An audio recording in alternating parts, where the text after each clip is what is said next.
Good afternoon, Newcastle County, those watching online, and everyone here at the Hockessin Library. Let's keep it down. We're in the library. It's good to have a group gathered here today. In 2023, everyone should have access to cellular voice and cellular data. They should have access in their homes.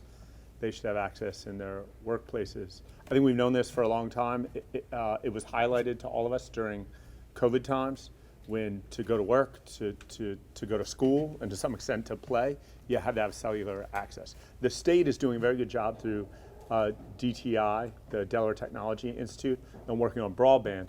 We're taking the lead, we're announcing today, on cellular service across our county. We've done quite a bit to date under Mike Hojnicki's leadership, and you'll hear from him momentarily. The first thing we did is we conducted a study. We had a third party come in and actually drive the whole county to determine where the gaps in cellular coverage are. We identified 3 major gaps that I think to the people of this county will not be a grand surprise. 2 of them are down, one of them's down outside Townsend, another outside Middletown, and a third where we're standing now, up around Hockessin. Today we're announcing that we are going to use federal money, thanks to the support of Senator Carper, Senator Coons, and Representative Blunt Rochester, and of course President Biden as well, and the White House Office of Intergovernmental Affairs. We're taking some of the funds they've allocated to Newcastle County, and we're dedicating that to actually building towers in Newcastle County that providers will rent from. To start, we're looking at building 2 towers, one in this area around Hockessin, and a second down around Townsend. A lot of details about who's going to build them and how. Generally, my instruction to Michael and the team is we should be doing a request for proposals. So we should get the highest quality. We should get the highest quality proposals for the best price that taxpayer dollar can buy. I cannot emphasize enough how important it is. It's something that I hear going across this county and state just about every day is drop calls, loss of both voice and data coverage. As I watch Brian Cunningham over there playing with the phone, I'm wondering how he's connected at this moment. We had an HVAC situation here at the library just a few months ago where the HVAC contractor could not connect, and that hampered our ability to get AC right here in this facility. I know people who live, work, and play across our county, across our state, have countless stories, including, unfortunately, every now and then some public safety stories. And it's really, really important that we as government take the lead in addressing gaps in cell coverage service. I know when I was a kid, there was, or maybe probably before when I was a kid, there was surcharge added to phone bills for landline phones to make sure that areas that, for whatever reason, were not getting traditional telephone service, to make sure everybody across the country had access to it. We appreciate the federal government has taken the lead. And we now in local government are taking the lead in saying that with cell phone coverage service and cell phone data service, it's absolutely critical that everyone across our country, state, and here in Newcastle County has that access. So without further ado, there's a request for a proposal out now. The deadline's September 6th. There's a mandatory pre-bid meeting for any here interested in bidding this Thursday, August 17th at noon. So without further ado, let me introduce the individual who has overseen this whole process and continues to oversee it, the Director of Administration for Newcastle County, our CTO, Michael Hojnicki. Thank you, County Executive. Good afternoon. As the County Executive said, we engaged a study with CTC Engineering and Technology to drive the entire county and map out the cell coverage quality and level of services for all providers, AT&T, Verizon, and T-Mobile. And what you see on this map is a summary with the hotspots being, the red being the area of least coverage. It's a combined map, and the gray dots represents our population in that area based on the latest census. So we're targeting actually 3 areas in Hockessin, and the goal is to use public land. So what's different is here is we are offering up the county land. We're using the funds to offset the cost to help expedite the provider's ability to actually build a tower that can support multiple carriers and get that up very quickly through offsetting their construction costs and acquisition of land. So we're looking here at the Powell Center is one. Down off of outside of Middletown is Back Creek. And our stormwater area, or our treatment farm 1 outside Odessa, is our 3 targeted areas. The RFP is due in September, and we have a mandatory pre-bidding with the carriers this week at 12 noon on the 17th. There we'll answer questions and help the carriers identify anything they have of concern, and we'll respond back and hopefully get the bid out and make an award. Thank you. Matt and Michael, take any questions if you have any. Let me just add one more thing. First of all, Michael, thank you very much to you and your team. They've worked very diligently with my encouragement, asking, okay, I know you're talking about next month, how about this afternoon? But jokes aside, I know I hear from residents across our state really about cellular gaps. We understand that these 3 areas highlighted are not the only places there are gaps, but we want to prioritize those places that are really in deep red to work on first. So I don't think that these 3 areas we're talking about are the end, but it's a beginning to start the process. What do you think this will cost the county? The cost? So with the ARPA funds allocation, ARPA, so it's all federal dollars that we're using. we have $1.3 million left in our allocation for this project. Now, not sure the exact cost, and that's part of the RFP process, is for the carriers to come back with a proposal, say this is our cost to expedite, and this is our cost to build. And the ongoing maintenance operation will be their responsibility. So that is the bucket of money that'll be distributed across. And hopefully, if there's funds left over, we can build a 4th tower. If it costs more than the funds, is the county prepared to put that money in? So, John, it's a good question. It's important to note, unlike a lot of things that we fund, this is really kind of a market failure. It's something where there's a tremendous demand for this service. Under normal circumstances, commercial providers are building them for profit. And so it's not just an expense going out, there's revenue attached to it as well.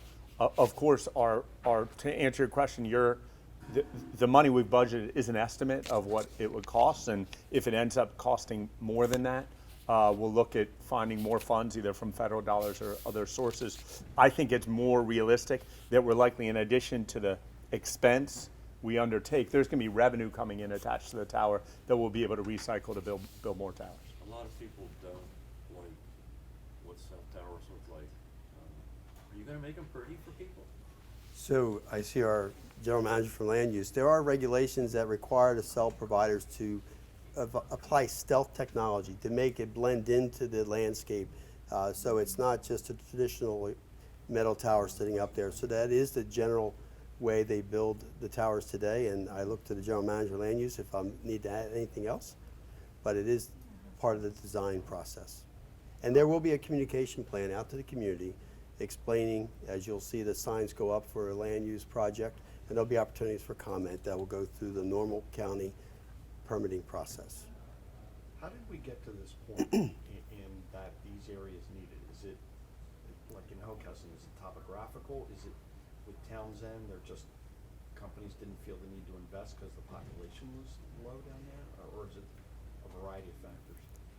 Based on my conversations with carriers, some of it's been access to land and getting land exactly where the need is. So the survey actually confirmed our targeted areas, and that's where we looked at the public land that the county has available that we can leverage, and that'll help open up that access to improve that coverage in the areas of most need. And when you get the towers up, as far as their effectiveness, is it strictly, a circle, or does it work? Are there different areas where the cell coverage might be better off that tower, or is it concentric circles? The cell coverage, what I understand from working with the engineers, it depends on the number of users per tower, right? There's a quality of service.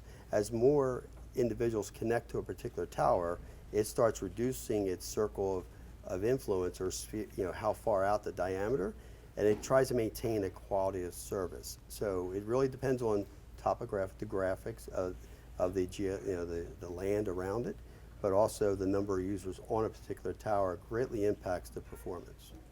One question from the public. Do they have a say in any of this? And I will, if I say anything incorrectly, their land use general manager, Yes, ma'am, and as part of the normal permitting process, we put public notice out. There's opportunities for public comment for any of our permitting projects, and just like this one here, you'll see signs go up that says here is a permit being issued or requested for this parcel, and there'll be opportunities for public comment. So where are these signs going up? They go up on the parcel that's going to be used. So in this Hockessin area, it's the PAL, the Police Athletic League, upper parking lot. So it'll be a sign out in front of the PAL Center. Down in Townsend, outside of our water farm, Townsend correction, Odessa will be our water farm 1, and the Back Creek area will be on there, right near the parkland that's being targeted. Well, who is determining when and if the towers are built? The process for the county, and I'm going to ask Char just to confirm, when they file, there's a set process that any permitting project goes through, and that's determined based on the public outreach, the permitting process, and the reviews that are required for the project. Our law has various requirements for things like, it's not like we make up what public outreach to do. There's law regarding what happens. So we're in the process now of selecting a vendor to spend public money. Once the vendor is selected, then a permitting process will be started, and then you'll see the signs go up at the various areas where we're proposing towers, and there'll be sufficient opportunity for public input. Who's paying for it? This is paid for by, it's a great question, this is paid for by federal dollars, American Rescue Plan Act dollars, subsequent to COVID. The federal government, under the leadership of President Biden, with the strong support of Senator Carper, Senator Coons, and Representative Blunt Rochester, passed the American Rescue Plan Act, which gave local governments substantial discretion in determining where we wanted to dedicate funds for recovery. We've done a whole bunch of things, from early childhood to helping out small businesses in certain areas of the county, to monitor and continuing to monitor our sewers for various public health harms. And one of the things we came up with, listening to the public, was the need for greater cell phone coverage access, so that in the case there was a pandemic or any drastic event in the future, we'll be better prepared as a community. Hey, Mike, can you also, will this have an impact? I mean, this area just got whacked pretty hard from this last storm. Can you talk about how, in those kind of situations, it's becoming more and more of a necessity, at least for first responders, to have this capability, in the event of an emergency, when power starts going down and all that? Absolutely. Cellular coverage is just like electricity. We expect it to be there. For when a public needs to call 911 or a first responder, police, paramedic, or fire makes a response, we use technology in our response vehicles to navigate to the incident and to communicate back and share critical information. With cell towers, traditionally, they are built with some resiliency, with some backup power and communication capability, so that should the local lines or your phone lines go down locally or power go out, that the towers normally are self-sufficient and can stay online and provide critical cellular service. That is key during major events and outages, especially large-scale power outages. The cell towers normally do work, as we all know, and in the most recent storms, the county set up portable charging stations in the Newark area, allowing the citizens to still connect to their cell phones by getting charged at our emergency operations charging locations, and still connect to the cell service. When can the public expect for the public comment period to open, and is there a timeline in which these towers need to be up by, or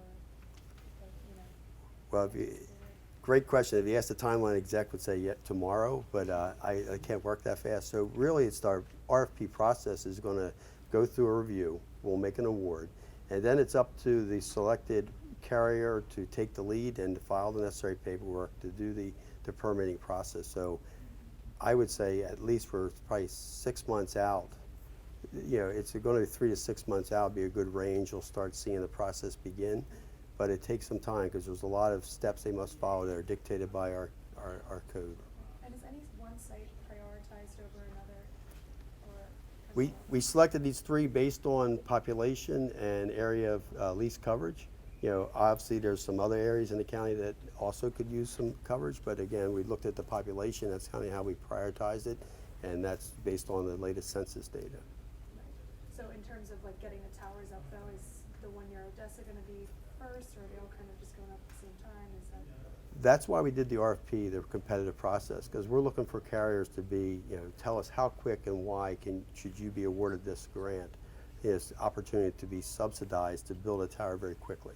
So the competitive bid process is designed for the carriers to be competitive, to tell us why they should be selected to be the lead and get the prime spot on the tower, but also allow other carriers to be added to the tower, because we recognize today there's multiple carriers and there's people like options. And if anyone thinks that there's not a need for cell service in this area in a cell tower, check your cell phones now, you'll see you have no service. Thank you. How does this take importance over something like cleaning up the water?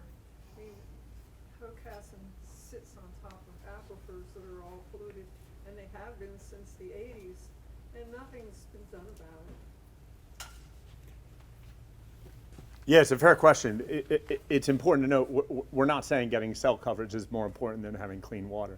We in county government have made historic changes to our county code to address issues regarding clean water and stormwater in particular, which is what we in county government regulate. The state government is taking historic steps with a water fund, a clean water fund, tens of millions of dollars, and the federal government as well is making historic investments in clean air, land, and water. This does not at all shortchange those efforts, and we're 110% on board with making sure we do everything we can to keep our water clean. Thanks, Matt. If anybody has any other questions, we'll get